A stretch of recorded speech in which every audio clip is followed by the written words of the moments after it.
President-elect Trump is pretty disruptive in his first term. I think he's going to take it to a whole new level in the second term, in part because he's going to be operating with inside knowledge of how DC works. But I think the disruption is also going to be because we're dealing from a very different geopolitical, economic, and social environment than he did in round one.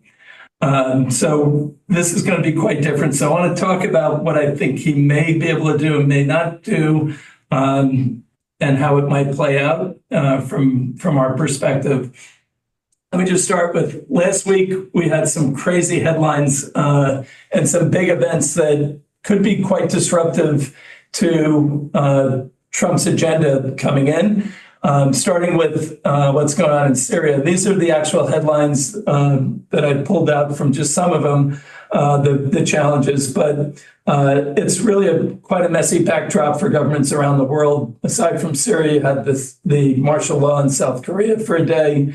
You had German politics that are continuing to evolve. The French government falling, and what does that happen? And then you had other geopolitical events, but I think the one that really struck me to kind of sum up what the world of Trump 2.0 might look like is the Philippine politics, which the headline was they're often mad, but just got crazier. And the backstory behind that is Vice President Duarte, fearing for her life, announced that she has contacted a hitman to kill the President Marcos, his family, and Senate members in the event that she's assassinated herself. So we're talking about politics getting tougher around the world. This is just one example of it. So I think this is the backdrop that the president's coming into, with other geopolitical and economic issues going on at the same time. The big one is global debt rising to new levels, and while that's happening, populations are asking more of the governments, and they are also dealing with higher costs of living. And this rising debt levels are being faced with rising interest costs, and those interest payments are creating repayment risk for one. The stronger the dollar with the dollar debts is creating bigger problems there. And you already have fiscal strains on most governments around the world, and we're stretching them even further now. So what does this mean? What gives in the process? And I think that's one of the things that we're not talking about enough is what gives as we move forward. And at the same time, the manufacturer for the world, China, is going through its own economic issues, as reflected the 10-year drop below 190, I believe, today. China is now announcing new stimulus. The question is, how far are they going to go? And is this stimulus to drive global growth or to maintain stability? Hard to tell right now. The Congress is meeting this week to talk about new plans for how they can move the economy forward again. But I guess the real question is it going to be enough to impact the global economy, or are they really just looking for continued stability? The other question is, have they been holding back on doing stimulus, waiting for Trump to get elected so that they can know how they're going to have to counter the tariffs that he's talking about as well? But you have the number 2 economy in the world and the number 1 contributor to growth for the next 5 years, really in a very difficult spot right now. And how does that play out? How do US-China relationships play out? Which gets even a little bit murkier, given that Elon Musk has a big interest in China, Tim Cook has a big interest in China, the US overall has a big interest with China. It's still TBD how this all plays out, particularly as some of the allies of disruption around the world, Iran and Russia, are in a more fragile state right now because of the events that are occurring in the last week, particularly with Syria. So you have the number 2 economy struggling. The US economy continues to do okay, but we have our own issues too. And GDP now is about 3.3% for the Atlanta Fed for Q4, which is a nice number. Our unemployment remains quite low, but CPI is still hovering around 2.7. PCE is probably going to come in around that level as well. So the battle's not won on inflation, and we're all dealing with higher cost of living still. So So that's the backdrop and some of the challenges globally that we're facing. I didn't get into Israel and the Middle East because, quite frankly, we don't have the time and it's beyond my scope. And I'm still not sure what the changes in Syria will mean for the whole map of the Middle East right now. I think that's going to be another step back. But we have significant shifts in the global economy, significant disruptions coming with changing terms of trade with tariffs, plus the counter actions by countries like China to offset what the U.S. is doing. And it is going to create a bit of confusion in terms of how global trade works and confusion for investors as we head into the new year. So what's our take on a Trump world? This is where he can, he will, and where he needs help, he likely won't, because he's probably not going to get it. So where he can is around tariffs. He can do that on executive order. He can do work on the border because he's got a pretty strong mandate from both parties to do work on that.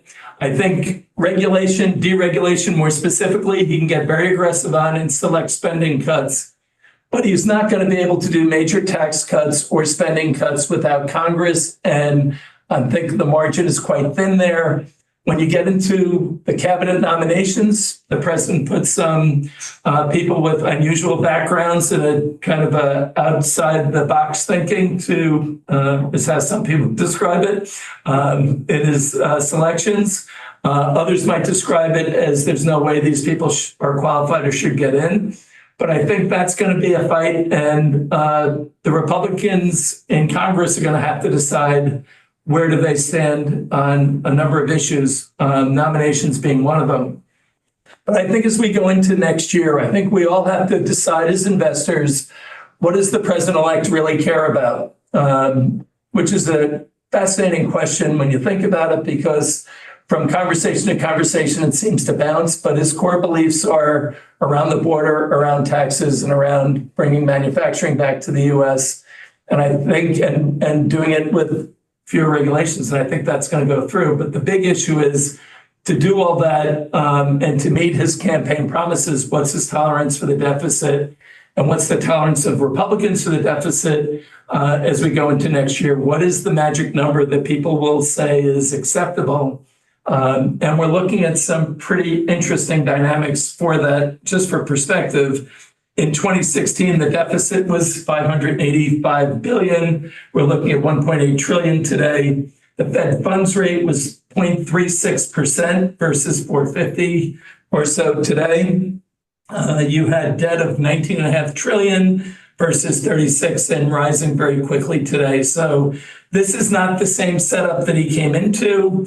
The idea of how much the Fed can lower rates is another issue without stimulating too much inflation, which the battle's not yet won there. So why is this backdrop going to be a little bit tougher? One is, I'm not sure the mandate that everyone thinks that thought they had day one after the election is the case. Look at the popular vote. It's 3.5 million, 3.1 million people, or 2.1 million people is not exactly the mandate that Reagan had, which I think was 20 million. He won the popular vote by 18 or 20 million at that time. In the Senate, you have 53, but some senators might be moving, some Republicans might be shifting into other seats.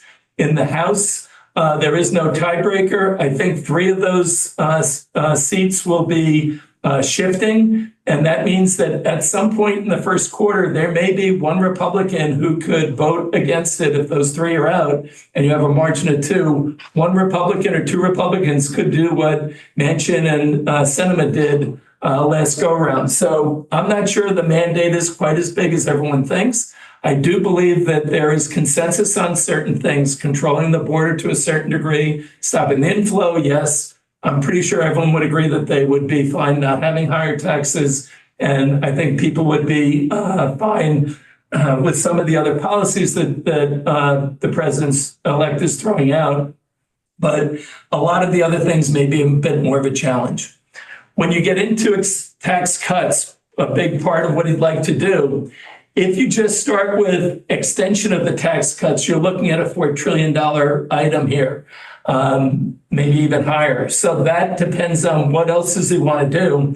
I think getting to 15% on the corporate tax cuts is not feasible.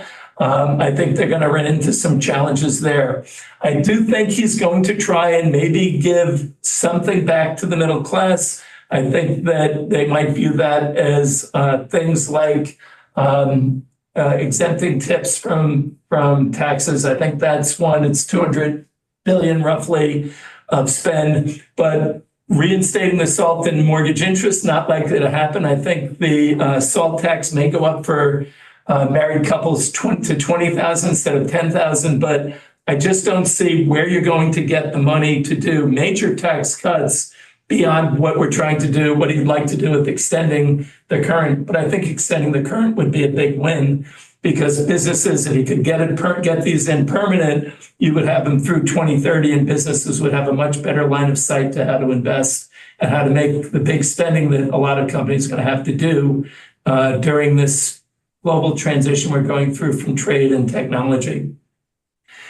Then you get to the DOGE efforts, and they're going to face some hard realities, but I think there's some positives that'll come out of this as well. But as you look at the composition of the federal workforce, you're looking at 57% of the workforce being Department of Defense and military.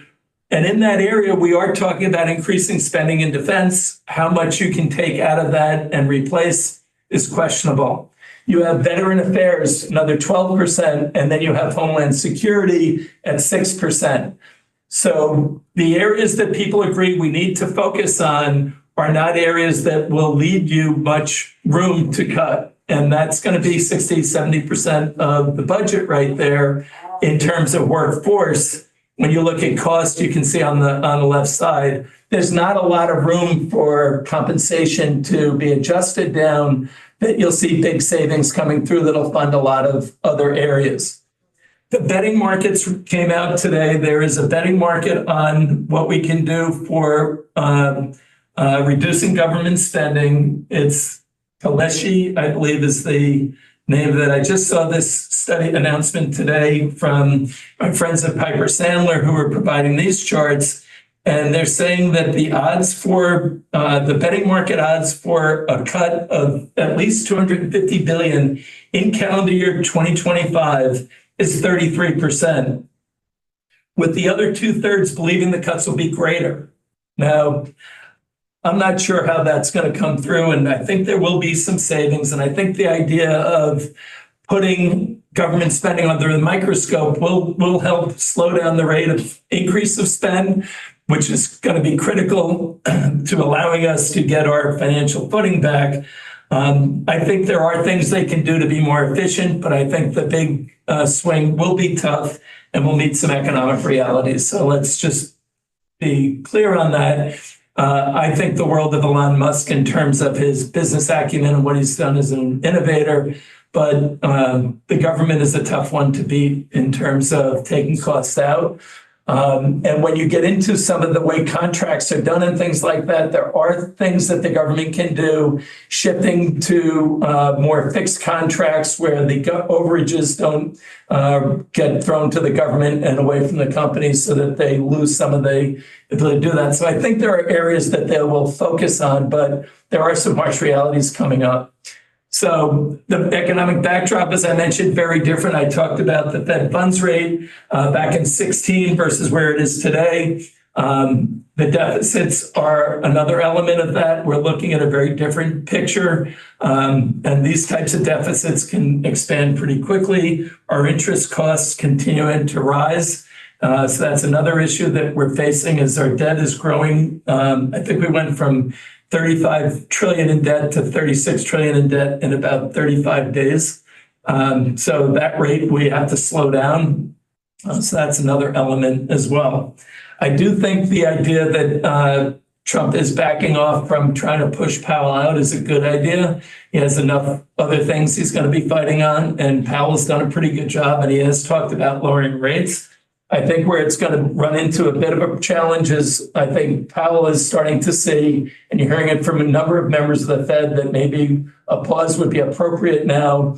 Maybe it could go a little bit further, but I don't think the expectations that the Fed had in their September of 100 basis points of further cuts next year are likely. I think we may see one or two, but I think we've done too much too fast. I think the 50 basis points was too aggressive in September. I didn't think it was necessary because I think the economy is running quite strong. And we're seeing that with the employment numbers, the inflation numbers, and the GDP numbers as well.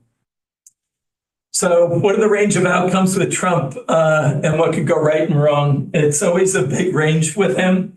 So the inflation is one of them. The fight's not done. And if he gets too aggressive and the Fed cuts too aggressive, I think that could spur some inflation numbers going the other way, and the fight to 2% will take a lot longer.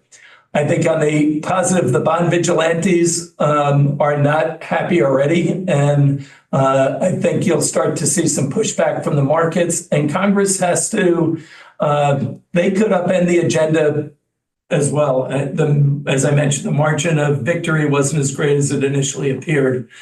I think what's going on in Syria and the Middle East, as well as what's going on with Russia and how Europe responds, could have a bigger impact. It's easy to say when you're not in office how you'll do things. When you get there, it's a lot different. I think the geopolitics could really wreak havoc on the domestic agenda as well. And then China is already lining up their tariffs, their countermeasures, and you saw it yesterday with an announcement on NVIDIA. You saw it in the last couple of weeks on PVH, which is Calvin Klein and a few other luxury brands. And then you saw it earlier with other companies where they're starting to target individual companies to send shots across the bow. I think that's something we have to keep an eye on because I think China's been waiting to see if Trump gets in. They have a playbook for him. They didn't have a great playbook for Trump 1.0. They've used the last 4 years to learn how to deal with sanctions, how to deal with tariffs, and how to deal with irrational behavior. But what could go right is not being talked about enough either. And I think deregulation, I think tax cuts and lower energy costs or tax extensions all work in the favor of the U.S. And I think that the ability to ease regulation on a number of industries and sectors will spur growth. We had about 3% of GDP in terms of increased costs due to regulatory regulation over the last administration. I think that can reverse itself and will favor a number of areas. I think foreign direct investment and reshoring continues, and you're seeing countries being very aggressive to get ahead of tariffs and to drive stuff home. I don't think he'll be as harsh on Canada. I think Mexico has to deal with fentanyl and China issues and the border. So I think that's a different play. But I think both Mexico and China and the U.S. Mexico, Canada, and the U.S. need to work together better.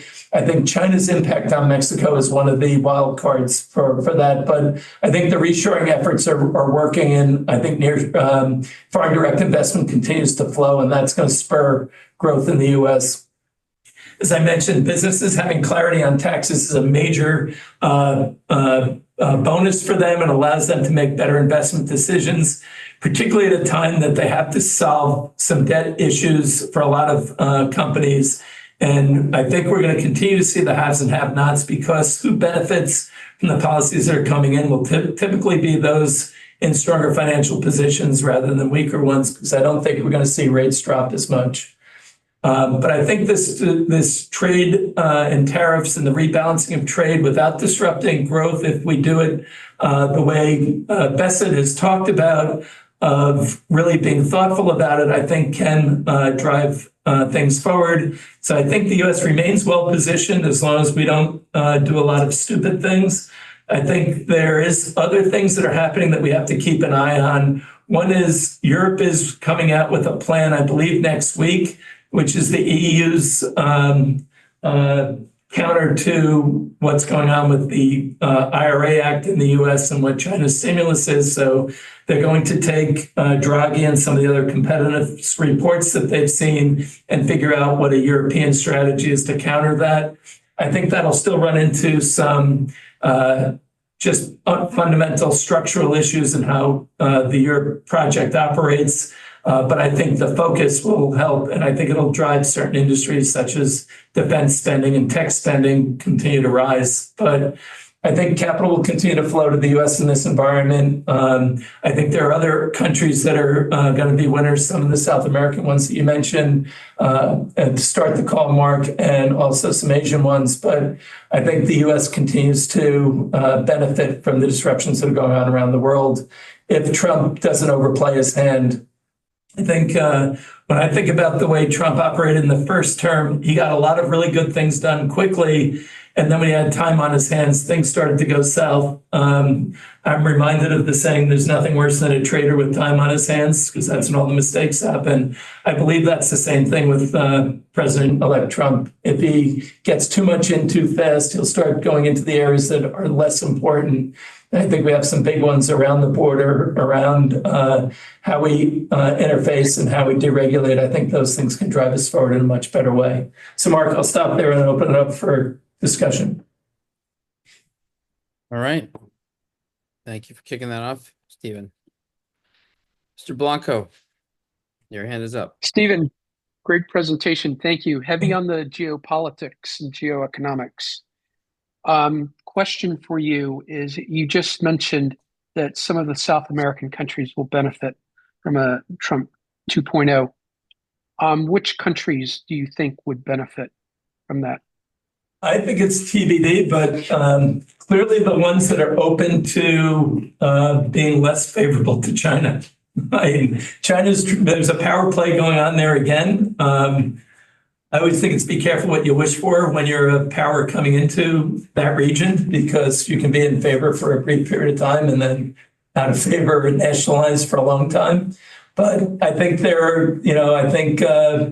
like-minded people who are like-minded to Trump are the ones that he will favor. So I think that's probably Milei and others like him. And then I'm pretty sure the crypto crowd will say Ecuador and places like that. It's not my strong point, so I'm looking forward to what you guys have for your next session in Miami. Thank you, Stephen. Quick comment. The appointment or the nomination that Trump has put for Secretary of State Marco Rubio and the Assistant Secretary of State Christopher Landau is very interesting and maybe it is an indication of more focus on Latin America. I doubt it, but we'll see. That's it. Thank you very much, Stephen. Thank you. I thought it was interesting how Trump and Macron were interacting with other heads of state in Paris a few days ago. Michael Hammer. So, Stephen, I think the classic line from your presentation today was, as long as we don't do anything stupid. But my question is actually, so do you think we'll see a pause from the Fed this month, or do you think they'll go a quarter point? I think they should pause. I don't know if they will, and I don't know that it really matters that much. What will matter is what happens next. I think they will have to pause, if it's not this time, after this one. I think we have to digest the rate increase. We're having a call tomorrow with Arnold Schmeidler and Ed Yardeni, and I know Ed's view on that is that a 25 basis point cut now on top of what's already been done was too much and could lead to a melt up in the markets early, which will not be positive for the economy or for investors. And there is a bit of a sense that everyone's too enthusiastic right now in the markets, a little too much post-election euphoria. And it wouldn't be surprising, given that everyone's on the same side of the boat right now, to see some sloppiness in the first part of the year, and then are moving back to a more normal, positive market environment for the U.S. And last quick question. Will we see a Santa Claus rally, or is the pause for the rest of the year? I think it could go either way, but I suspect we'll have a pullback before we take the next big leg up. You don't have the moves like we've had and the time we've had. And the one thing that is a little concerning, I didn't look at the VIX today, but it's around 13, or it was 12.6 2 days ago.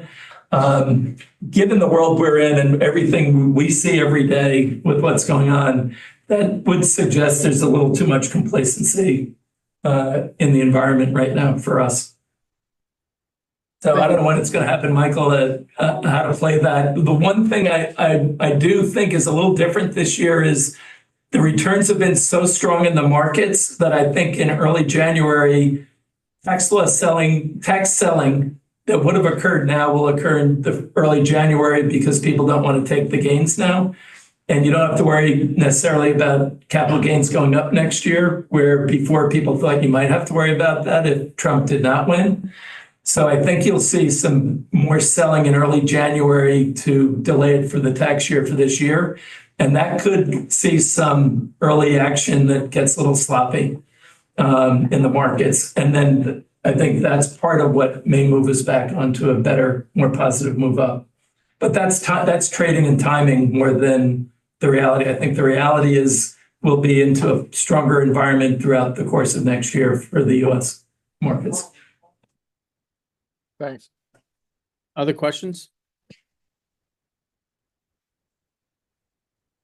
Hey, Stephen, Bill here, and just to follow on that a little bit, what's your latest kind of collective thinking from the gurus on earnings for next year? I'm just thinking about what could help bring the PE ratios down a little bit, assuming that there continues to be enthusiasm on the price side. I think earnings are going to look pretty good on the aggregate. I think when you go below that, I think we'll see continuation of what we've seen all along, which is a big divide between those who are positioned to grow and those who are not, don't have too much debt and too little growth. And I think the haves and have-nots will continue there. I think what can really help mid-cap companies in particular is deregulation. It'll also help financials considerably. So I think what you're going to see is those areas that were hampered by regulatory costs, regulatory burdens rising. I think that's going to be a big one. I think the other thing that makes it a little bit trickier is what is your exposure around the rest of the world versus domestically, and how do those earnings translate? And with China, what earnings do you have at risk of more of a tariff war between the U.S. and China? So I think you have to kind of factor all those things in, but I think earnings generally are going to be moving up where you're looking at pretty positive earnings growth. And I didn't check those numbers before I came in, so I don't want to throw out bad numbers, but yeah, they're looking at pretty healthy earnings growth overall. I think when you go below the sheets, though, it'll get big divergences. Other questions, comments?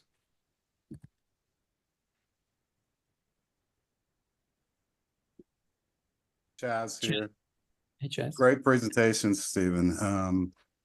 Thank If you, you can Chaz. throw up the slide that had the two pie charts that had the federal, the breakdown of the federal labor force, and the breakdown of the government spend.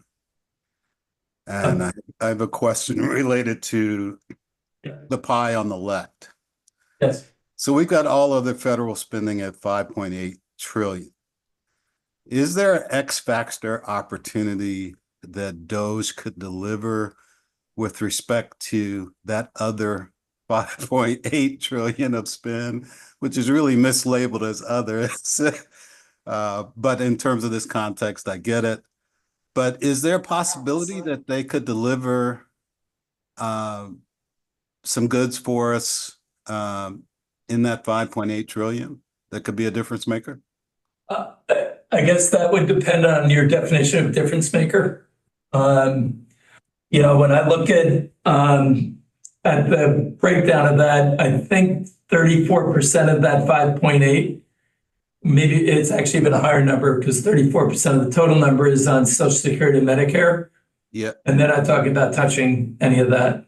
and healthcare is probably what, 20? 16% of GDP. So, it's a pretty good number itself too. So I guess healthcare costs, well, it gets mixed because some of the Medicare is in that number I already gave you. But no, there isn't a lot. There's stuff they can do. I think when you go into contracts and things like that and look at the overruns on certain projects, I think that's where the government can get smarter at it.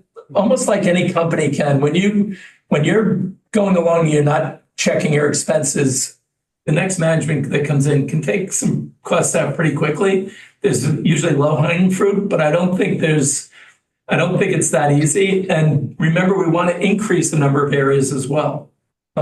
So what they take out is already being spent elsewhere. So if you could take defense spending costs out from personnel, they need to put it into R&D or drones or armaments or some other area. So I don't think there's as much that will be easy to take out that you can do without congressional approval. Thank you. That's where the rub comes in. There are limits to what they can do in terms of efficiencies without getting congressional acts. Super. Adam? Go ahead, Adam. Yeah, Stephen, staying on that same slide, a bit of a follow-up. The 50%, 57% DoD military, and then on the left-hand side, you've got military personnel, 167 billion. So the 167 billion, the dark blue is all procurements? That's a federal cost. The DoD? This is the workforce, the right chart is the workforce and percentages of the federal workforce. The left chart shows you the compensation costs for military personnel is 167 billion, and for civilian federal employees, 271. The rest of the spending is all other spending for the government. So not DoD, because the total spend for the government is 6.75 trillion for last year. Right. So add in the defense spend on top of the employee, take the employees' cost out. The rest of it's defense spend will get you to the total. Got it. Okay. Okay. That was my question. So industry subsidies are in that number then, Stephen?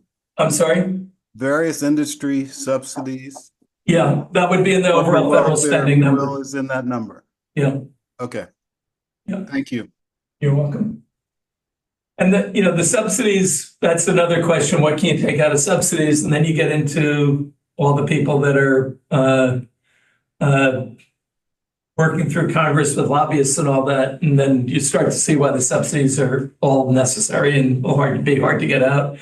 I think that's where they're going to say they can do a lot of stuff. I think the way Washington works is not the way the rest of the world works. And I think that's one of the challenges. We'll have to see how that plays out. Michael Hammer? So listening to the conversation, one of the areas that I haven't heard much discussion about is the Trump administration pushing costs back onto the states, that is cutting out various block grants, et cetera. What do you think is the likelihood of that sort of action taken to cut down on the deficit and or meet Trump's promises of cutting out government spending, that is shifting from the federal government to states and local municipalities? I believe Trump would consider that a win for his administration because he can say he did what he was supposed to do in lowering costs, even though it's not, in fact, lowering costs, it's shifting it. I don't think, we're talking about the police and firemen coming in to speak in Miami or in Naples. Illinois is a is a tragic case of what we can't pass down to states anymore. I think the bill for, after all the success we've had in the markets, I think their firemen are funded at 21% level, Bill. Their police at 31 and their teachers at 37 or something like that. I think the state's bill per household is $41,000 of pension obligations per household in Illinois right now. So, Michael, to your question, there's not much you can pass on to certain states that will not further bankrupt them. And I think that's a reality that we're going to see those problems start to come to light in a bigger way. So I think that's a challenge that there's only so much you can keep pushing down. Yeah, just to footnote that, Stephen, Illinois is probably the worst basket case as far as pension funding is concerned. And the primary reason for that is that the state took pension holidays when times were good.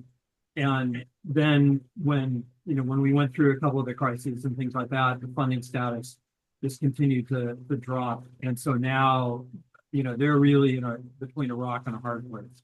And interestingly enough, if you look at various pensions across the U.S., the ones that are in trouble, that's the main cause. It's because the plan sponsor decided to take pension holidays when they really shouldn't. I think most have been rehabilitated from that exercise, but still, it's always tempting. The numbers were shocking when I saw the numbers for the Illinois. I was actually going to include that in this presentation to say there's a problem that we have here that we're going to wake up to soon. And we better start waking up to that one because that bill's coming due as well. And it really is a sign. Even China, I think, was trying to raise the retirement age. Countries around the world are trying to raise the retirement ages, and we have our head in the sand. Although our life expectancy, I think, is not moving up right now where other countries are. So that may be part of the reason we're not raising the retirement age. But I think that's coming. And sooner or later, we're going to have politicians who someone's going to be a one-termer who stand up and say, here's what we really need to do to get the economy back, the country back on track. And it's going to be the hard stuff that we've been delaying the decisions on. Other comments, questions? Other than from Adam and Michael, who are great. New, fresh voices. Actually, we just had a question here. How long before Trump and Musk's friendship falls apart? Who knows? And when it does, Change everything. what kind of combustion might we see? I don't know. Musk he's cozying up to world leaders everywhere for his business interests. I saw, he talked to Trump, throughout the last several years, but the way they just made an announcement to expand the number of, I can't remember what the unit was, but from 400 to 3,000 for the Ukrainians accessing the Starlink system. It's really interesting. They did a poll and people in Kiev and Lviv liked Biden, but people on the front lines like Trump. We'll see how it plays out. A question for anyone with the Russian background is, what does the Russian loss in Syria mean for Russia, and what does it mean for Iran? They're both losers, but I'll defer to Adam and others on that. And then even the relationship between Russia and Iran. Yeah. I'll be happy to comment on that. I think it's a good thing for Putin that Assad has dropped. He doesn't need that investment there. And quite frankly, that Mediterranean seaport, Tartus, is really minor. It's more ego than it is in real practical terms, in terms of use.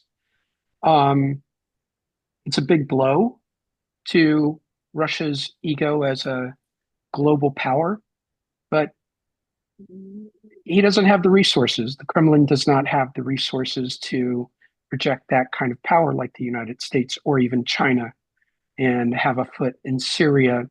The relationship between Iran and Russia is an interesting one because they both compete in Syria as well as collaborate in Syria. An interesting point is when the Israelis would send rockets into Syria, the Russians were the ones in charge of Syrian air defense, and they would shut the radars off so that the Israelis can hit targets in Syria. So it's a very interesting relationship, and how that's going to change remains to be seen. Those are that's my 2 cents on it. Bruce, you want to weigh in? Yeah, on a related topic, the whole business of defense spending, all of us business people know if you want to make a dent in some part of your business, you got to look at where the big bucks are being spent. And that chart you put up, Steve, was very telling. So I'm a Canadian naval vet. A lot of my buddies, I was a short timer, only did 20 years. A lot of my buddies went on to be generals, and they worked after the wall came down with the Russians on some of the military exercises. And their conclusion was that the officer corps was corrupt through and through, which meant that a lot of the money they were spending wasn't getting to where it needed to be. The non-commissioned officer corps was non-existent, and we all know that's the fighting arm of the military. And then there's the conscripts who really don't want to be there. And what we discovered in Ukraine was what we always thought, and that is that the emperor has no clothes. So, I'm looking for the peace dividend. We know if Russia put a foot in Poland, NATO would take them out in a week. So why do we continue to spend this crazy amount of money on a defense when the opposition we were always afraid of is no longer the opposition we thought they were? Now, China is mounting, and that's a whole other thing, but I think putting boots on the ground in China is going to be different than putting boots on the ground in NATO. So any thoughts on that? Is this just what Eisenhower warned us about, the American industrial complex military complex doing what it does? It's a tough one. I think that's above my pay grade, to be honest with you, Bruce. Well, I can make it's a shame Hamlet's not on this call, because he could really comment on the changing procurement procedures that are happening with the Pentagon and defense procurement of weapons and the development of weapons. The Ukrainian war has completely changed what we see. You've got multi-billion-dollar systems being destroyed by $200 drones. It's a little bit of an exaggeration, but we are going to see a lot of those changes in military procurement, and I think Musk might have a good hand at that. In terms of Russia is a threat. Can the Kremlin march on to Poland and beyond? No, they don't have the money. They don't have the weapons. They don't have the army to be able to do that. And Bruce, when you talk about the non-commissioned officers, absolutely, I've seen that. And the corruption, the Russian Ministry of Defense went through 10 years of reform. Where did all that money go? Where did it go? It went to Dubai, went to Switzerland. I do think there is two elements that's going to make it harder to reduce the defense spending dramatically. One is the changing terms of war that Adam just highlighted. The spend that we've had in the past is on stuff that we probably won't be using as much of in the future. We need to modernize and upgrade our weaponry considerably. You have space as a new frontier for defense spending, and then you have the industrial military complex spends that are going on. So it's more about security, national security, as much as it is being offensive. And I think that's a change in it. I don't know that how fast the government's shifting their spend to adjust to where they need to be spending versus where they have in the past. I think that's going to be one of the challenges. And maybe that's where having some fresh eyes from business come in could help reprioritize and make the shift faster so that you're, doing creative disruption rather than creative destruction in your process. I think that's really what we're going to have to see. But I think the space in the industrial military complex and changing terms of war are really radically different than what we've been preparing for. China's naval force is impressive and it's real and it's growing dramatically, as you know. And we can't compete with shipbuilding anymore, and they own it. They own the shipbuilding. So if it became a naval battle, and that's the future of it, we're behind the curve pretty dramatically already, I believe. I'm hearing undercurrents, and I know some other people on this call hear it too, of bipartisan, that military industrial complex that you were talking about, Bruce, is getting into high gear. And a lot of private partnering. In fact, what triggered it was the shipbuilding, just how far we're behind. We barely have a leg up on submarines. But anyways, Trump 1.0 really changed the dialogue. Look how Europe embraces Trump right now. And the reality that they need to pay their way. We don't have to agree with Trump on everything, but it's a definitely a different dynamic. The Europeans are scared right now. They're afraid that Trump is going to cut Ukraine off. And what does that mean? That means they're also afraid of the EU will have to pay for it. They're also afraid of tariffs. Or not yes, just that's right. Yeah. If anyone saw some of the footage live at Notre Dame, it was like a reception line for Trump when he was coming in. It's quite remarkable. Quite remarkable. Macron looked like an NFL football player the way he was embracing him. Yeah. Hey, Stephen? Yes. Stephen? Yes, Joe. One of the things you didn't touch on that comes to mind for me is I know you've talked about in the past about the only way to deal with structural inflation is through productivity gains that come from innovation. It would seem to me that this change in tone of who gets rewarded in Washington, D.C., the deep state, the administrative state, the people that have the Machiavellian skills and have honed them over decades in Washington, that doesn't seem to be what's going to be rewarded. At least that's the implication under a Trump presidency. So to me, when you mention the peace dividend, it would seem that the productivity dividend might be a more accurate assessment as to what happens. In this shift in tone and priorities and even the caliber of the people that are going to influence decision making at this point forward. Have you given any thought to that, or do you agree or disagree? Or I'm an optimist. I know the pragmatist says the deep state's pretty embedded and pretty powerful, and those skills are those roots are deep. But it feels like, and again, this could be wishful thinking, that those Machiavellian skills won't necessarily be the principal tools of success in Washington, at least in the near future. Yeah, I agree with that productivity is the key, but I'm not sure that the scorecard in Washington, D.C. goes beyond, do I get reelected and do I get appropriations for my district, right? And what do politicians really care about? Reelection. Term. I guess to be an excessive cynic, I think the reality is I don't think they care as much about their productivity as they care about fundraising and getting elected and being on the right committees or moving their aspirations forward.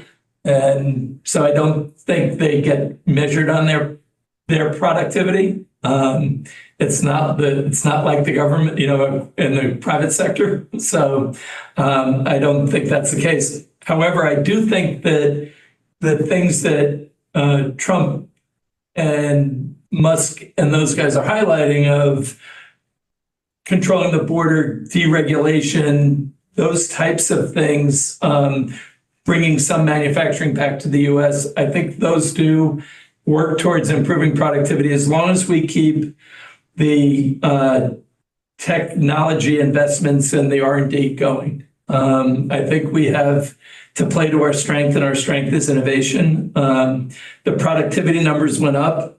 There's a book I have to read called Austerity that makes a big case that austerity drives growth, not hinders growth, which will be a hard pill for people to swallow, particularly politicians, because they don't like that idea. But I think that there is something to that. So I do think you'll see productivity improvements coming when people have to do more with less. That's how you get productivity improvements, right? And you add to that technological innovation, which is already coming in full force. So I think you are starting to see productivity go up. We saw a pretty significant drop in productivity when we started doing the government handouts over the last couple of years, which makes sense because people are getting paid not to work as opposed to being paid to be productive.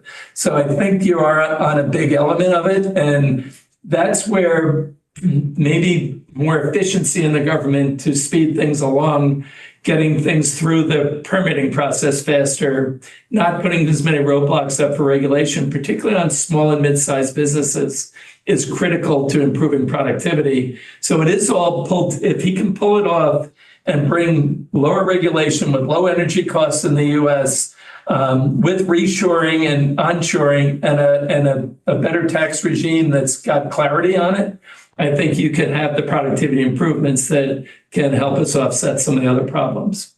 But we got real problems, and we got to face up to them. You can't count on growth. You can't count on productivity to do that alone. You actually have to do what you do if you're trying to diet, right? You eat less and you work out more. So in this case, you have to generate more revenues. You have to spend less. It's not that hard. We just have to decide we want to do it or not.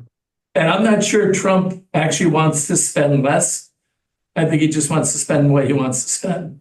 So I think the words are there. I'm not sure the actions will back up the spending cuts.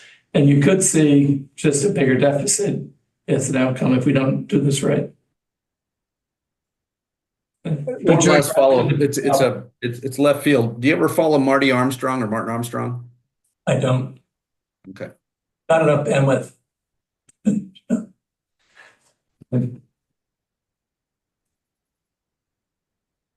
So almost 12. Good session as always. Thank you, Stephen. Smart. Thank you all. Thank you, everyone. I put in the chat. I know it seems like it's 5-6 weeks away, but we'll be in Florida before you know it. Hope everyone could if you could just register early so we can plan. Lots of people coming to Naples. I'm just trying to figure out, do I need their big an extra room or not? Miami, we've got Greenberg Traurig, which has about 125, but they also have additional rooms. I don't want to claim them, but unless we don't need them. So hoping everyone could register now rather than later. Otherwise,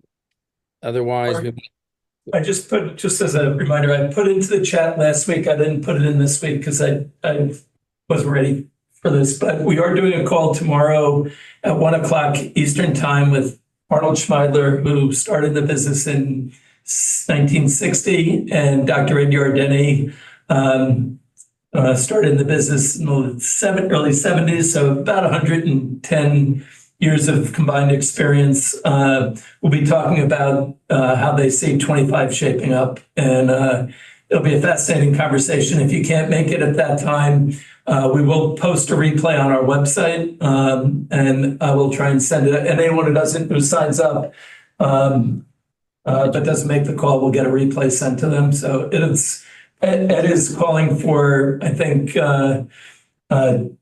S&P 10,000 by 2030, which from 6,000-ish today, which would be about 12% returns through the rest of the decade, which would not unreasonable type returns with the right setup. So very interesting call coming, and two guys who are going to be fascinating in terms of their knowledge about the global economy and the markets. So you put that link in the chat again? I don't have it ready, so I'm sorry, I'm gonna have to, I'll go get it for you. yeah, if you could. I did shoot it to you, and I think I posted on the 361 page mark the other day, if it went through. But that'll be a really good call, and I spoke to Ed just the other day, and he's a little nervous about the first out of the blocks in January because everyone's so bullish right now, but is very positive over the long term for the U.S. and for our positioning going forward. So very positive outlook from Ed. I'm looking, I don't see it on your website. I sent it to you, Mark. If I send it to you, can you put it into the group chat? I'll get it over to you. Okay. I mean, Yardeni is definitely someone you want to hear, and then to have Schmeidler do the interview or back and forth will be really interesting for sure. Arnold is phenomenal about taking the mosaic that's the global economy and coming up with actionable investment ideas from it. They'll be spinning the global economy in ways that you will be very impressed with. So it'll be a cool call. You're sending it to me right now? I will. I will send it to you right now. Give me one sec.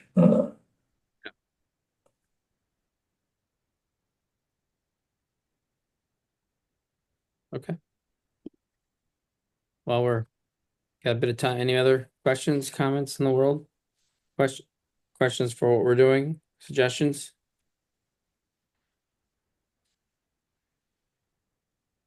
All right, Ralph here. I just wanted to touch base. You thought there might be interest in a cryptocurrency recovery discussion at this panel or maybe a later event? We'll throw it in. And if anybody's interested, let us know. Fair deal. Hello, Stephen. Mark, I'm having trouble getting it up. Hold on. I think I have it now. Usually it's on your website. And I know. Jonathan, saw your email, Jonathan. We can connect. I was just going to suggest, well, actually a repeat of a suggestion I made in writing before on an economic view of both Canada and Mexico. Given this renegotiation of NAFTA that's coming up, I think there's some major tensions going on, even coming out of Canada towards Mexico, which is almost hilarious. But I think there's going to be a very contentious issue this year on both sides of the U.S. borders. Mm-hmm. Mark, I'm having a computer problem. So Stephen, if we do that, like, just maybe there's a suggestion link that I put earlier in the chat. If you have some speakers in mind, that could shed light on that. I was just talking about I'm just talking for this Tuesday morning. No, but usually we could couple that with a deep dive. There's an event tonight that I might go to where Condoleezza Rice and who was our last Secretary of State, ran for president? Help me. Massachusetts. Sorry? Kerry. Yeah. They're going to be speaking of how they see geopolitics. Those kind of voices we could get, Josette Sheeran, who used to work for Condi, could have an interesting point of view. I was involved in the lots of industries, where the U.S. and Canada, like the wood products industry, where they butt heads a little bit. I don't know where they stand, but Mexico is so intertwined with China right now too, which is a source, I think, of most of the objection from Canada, and in Canada in particular, but the U.S. I think is going to wake up. Chinese activities in the auto sector in Mexico are insane. The port of Mazatlan, I live in Mazatlan right now. The amount of cars that are being offloaded ships every week, they're all Chinese-made cars, and they're stocked, as far as the eyes can see, just outside the airport. is just insane. And- Anybody else anyone else want to join Steve in that topic? Think that's worth pursuing? Wednesdays at 10:30 is when we mobilize these things, Stephen, so if you want to come back tomorrow. Okay, I'll do that tomorrow. But I don't pretend to, I Mark? don't pass myself as an expert or somebody who could knowledgeably discuss these things. I'm not that plugged into the geopolitics of the discussions. I don't mind participating, but my contribution would be minimum, other than some impressions and opinions, which probably are not worth that much. Fair enough. Any I other can find you, Mark? I can find you a couple of old ex-ambassadors from Canada, maybe, who could be brought in to help out, maybe. Okay. Stephen, do you have a comment? I just sent you the link, Mark, so to your email. So if you could pop it in. I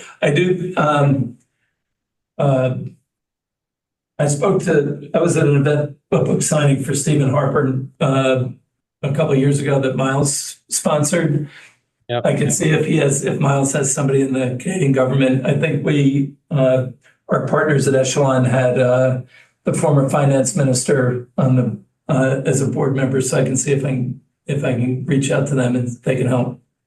Harper would be an awesome one because he's deeply connected in a non-political way into the geopolitics discussion.